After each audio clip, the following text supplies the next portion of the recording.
In this video, we'll explore how you can easily transform your photos by highlighting specific colors while turning the rest into black and white. Let's get started. A color pop effect photo application allows users to enhance their photos by isolating specific colors while turning the rest of the image into black and white. This technique draws attention to the highlighted colors, creating a striking visual contrast.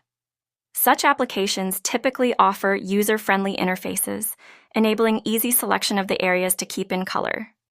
Additionally, many of these apps provide various editing tools, filters, and effects to further customize images. Users can adjust the intensity of the color, apply different styles, and share their creations directly on social media platforms. Ideal for both casual photographers and enthusiasts, this type of application enhances creativity and makes photos visually appealing. Thanks for watching. We hope you enjoyed learning about the color pop effect and how it can elevate your photography.